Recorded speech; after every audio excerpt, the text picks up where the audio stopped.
Going into this trade, though, this was a lineup I anticipated seeing on the floor, right? With Harden, PG, Russ, and no Kawhi. Because PG, the way PG functions as a number one scorer is different from Kawhi.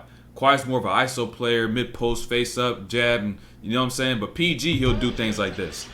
And so this lineup right here could be solid. Let me put it at that. It could be solid. You know what I'm saying? You get Harden's pick and rolls, you get PG moving off the ball. This lineup could work. So keep eyes for this lineup and see how they progress throughout the season.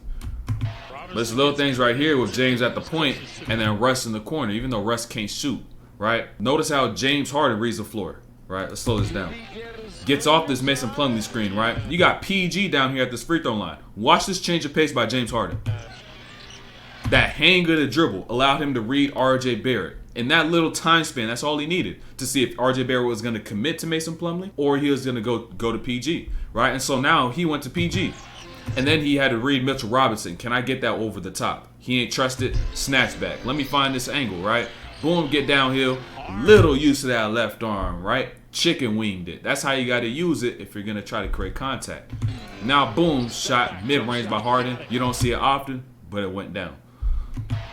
This is, like I said, this is important to point out the lineups they have. Tucker, Powell, Plumlee, Bones, Harden, right? You don't got any of the other three on the floor. Now by Harden, though, this is interesting because this is his second shot, and they've both been mid-range jumpers. It seems as to now, though, he's trying to seek another way to score, find another way to score. This is Harden for the third time shooting a mid-range jumper in his debut with the Clippers, right? So you already know this is going to be an emphasis for him. He has to find new ways to score because he can't sit there, tap, tap, tap, shot every single time. Like, he can't do that no more, right? And so notice how he's able to create space, right? And so ability to use that off arm, right? Bump, hit that pump fake, quickly jumps a little early. DiVincenzo stays grounded, doesn't want to foul. Boom is able to knock that down. That mid-range is going to be key. Big number of acquisitions. Oh my gosh. No, this is a different Harden. Hold on, man. Look, once again, the lineup: Bones, Powell, Plumlee, Harden. Now PJ Tucker. This is a different James Harden. We have not seen this James Harden. I'm not gonna lie to y'all. We have not seen this James Harden. The one who's getting off these pick and rolls, right? And is literally seeking the mid-range. We have not seen Harden seek the mid-range since like Oklahoma. This is a different Harden. Right? And now people ask, oh, damn, could Harden play in this offense? Could he be able to conform? It looks like he's conforming, right? It looks like he's finding new ways to score because he understands I can't sit here, tap, tap, tap, step back all day. It's just not going to work with the pieces I have around me. So if I want to be able to maximize everything that's around me, I have to now seek to score in a different way. Building rhythm is key. Look, same lineup. Don't need to say it, right? Off the screen. Instead of the snatch back in the mid-range, I'm here with it, right? Because they're chasing a little harder coming downhill because they know I may try to get to his mid-range once again, right? And so notice all the space that he creates between him and RJ Barrett, right? Boom, snatch back, right? And now this shot right here is going to feel smoother, not just because I have space and now it's a rhythm move, but because I hit like 3 to 4 mid-range shots at this point. And so it's going to take this three. And it's like, all right, boom, I'm letting this go easy, clean. Look, understand how easy this play was for James and Kawhi. Look, this shit was literally drill work. Like, this is a cakewalk right here, right? Harden off the screen, boom, kicks to Kawhi. Kawhi barely even shows the rock. You know what I'm saying? Kawhi could really shoot. So, boom, he gets down here all with pace. Harden, you got to shoot this first one. You got to let this go off the catch. You can't try to do this step back stuff, make it all extra. No, he's got to get in the habit of just shooting these straight up. So, for Harden now, though, right, he just got to get into these workouts and then get used to setting his feet quick and shooting with the late contest, with the jumping contest at times, right, where it's straight off the catch and not off a step back, because those are two different shots. So, he's got to shoot these, because if not, it's going to hurt the Clippers as a team, because when you play a team like Denver or one of the top teams in the league, you're going to need every single bucket. Watch how Harden's going to be able to manipulate DiVincenzo, right? The screen already got him fucked up, right? Because now I have to worry about something other than the person I'm defending. So now I get to the point where I have to get through that screen, right? And I'm playing at angles and still worried about the screen. So what is Harden going to hit me with, right? That double tween. I hop out still thinking the screen is there, but as a defender, I can't see behind me, right? And the crowd is already too loud to the point where Hartenstein may say something, but I just can't hear it, right? So now I jump out on that first one. Now, On that one, I jump out on that because I took away the whole left side and left him the whole right side, thinking that he's just going to go right. But tween, now I get to my spots. And after that, even though I already beat you, I'm going to seek contact, right? I'm going to be stingy with it. Fuck that. I'm stingy on this drive. Let me seek contact because I want to get it and one instead of just a regular bucket. But DiVincenzo does a good job hollowing out. But that's just manipulation right there by James Harden. I feel as though for like someone like Harden, especially for the way he plays, so much pick and roll action and whatnot, he could pass, the ISO play. So like you can play him with this second unit, and you could also make sure you can get the best out of him because he understands the fact that Kawhi and PG are the 1 and 2. So when am I going to be able to get mines? When I'm playing with the second unit. So I'm going to have to carry the second unit. I'm going to take on this burden, right? And so like he just has at this point so much more freedom to just take a shot like this while Kawhi and PG and Russ even are off the floor. In terms of Russ though, right?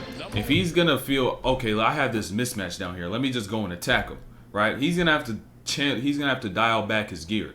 Right, he's gonna have to turn off that motor a little bit, slow down his pace so he could be able to get here and understand you have damn near all 5 defenders sitting here in the paint, right? So instead of me driving to see, oh, where can I get an angle on this rim, drive and see where can I get an angle on the pass. Because regardless, if you just go get at the rim, help defenders gonna step over. Defenses are like robots at times. Like even though you may not actually go up, you just get in that range, they have to step over to take it away. So then you can kick that out. And so a pass like this really isn't the one to make. Like you got to kind of look to put the defense in rotation.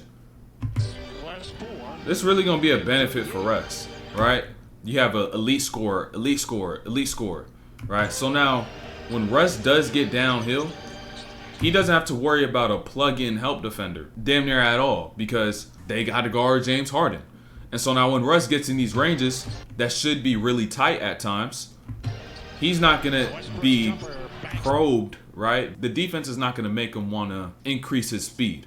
In Harden's case, though, say he does, right? Say Harden does get the ball up here. At this point, it's going to be a little tough for Russ even to get to the rim entirely because you have a big run the rim. And then player already dropping back, not stepping up. And so when Harden is the ball handler and opposed to Westbrook, it really could be more so of a detriment. Because if you have Russ running off the ball, Russ really can't get to where he's best at, which is getting around the rim and then getting a lay or kicking it out and making a play. Because you have Zubac also down here running the rim. And so if Harden has the ball, you'll have Russ on the perimeter. But if Russ has the ball, you have Harden on the perimeter. So you actually do have your 3 shooters and then your big who's actually running the rim. And so, all in all, Harden bringing the ball up the floor may not be the best thing in the world. Once again, with this big 4 lineup, right? You got Harden sitting corner, right? Russ on the screen, Russ on the slip. Help steps over. And now Russ, I love to see him just go down the lane and take the layup and not overthink it and to say, oh, I got to shoot on this weak side, let me pass to him. No, just take the layup. Take the 2. And so I want to see Russ consistently do that exactly right there. Harden's always going to be able to make these plays, right? And so now it really comes down to Russ as to what is he going to do off the ball, right? And him being in this spot and understanding that Jalen Brunson has his back turned, is playing help, and is only worried about the pick and roll and thinks Russ is just camping corner, is going to be exactly what Russ needs to be able to make the read on and not settle for the 3, right? Which is making this cut at times, getting down here. And ultimately trying to do the thing from in the paint where you're actually a threat. So Harden's always going to be able to make those plays. So if Harden and Russ are on the floor, pay attention to those cuts because those are going to be big time for Russ. Now we peeping how PG operates with this lineup, right? Like I said, the Russ, PG, and Harden, right?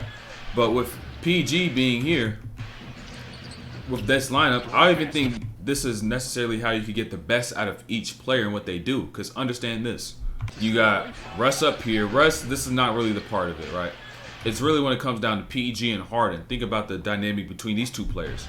So you have PG going off a ball screen. You have Harden playing off the ball. If you flip this and run an action for PG to be off the ball and have Harden on these screens, who's a better passer, this is probably going to get the most out of the players that you have on the floor.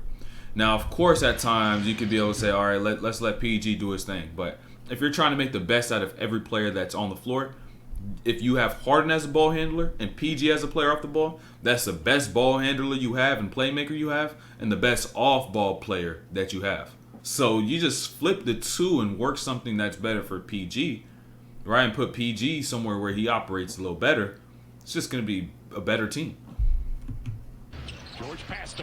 Like I said, how are you going to be able to get the best out of all the players that you have on the floor? Now, PG can do this, right? But is he the best at doing it? And is this the best where he is as a player?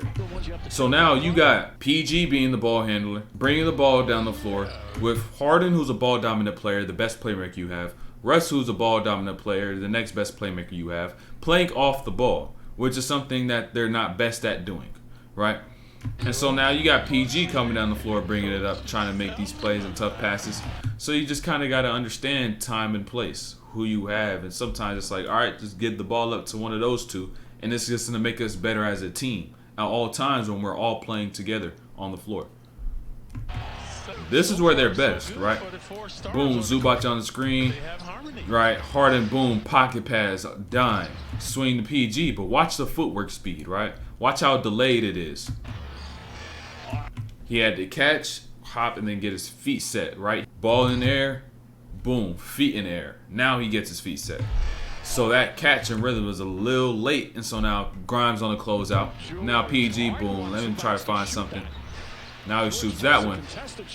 A little rushed. So, like, I feel as though, especially in a game like this, and especially in these first few games, these easy buckets are going to be the most important ones because that's what's going to build rhythm. And so now PG averaging, like, what, 24 or 25, 7 and 7 on the year. Now going to a game where he just gets, like, 5 points. It's like, damn, that's going to hurt. That motherfucker's going to hit. So, off the rebound, Harden bringing the ball up the floor. PG off the ball, right? And so now this gives PG the freedom to be able to move, and in doing so, he ends up having a mismatch while he has the freedom to move instead of picking up a guard who's automatically going to pick up the ball. So now I got Hartenstein, right? I got Hartenstein. Try to get that drive right there. Boom, step back shot. That's a good shot to take, right? Especially against a matchup like that with that space. Missed it, but that's a much better look and much better offense in transition than the ones they had before.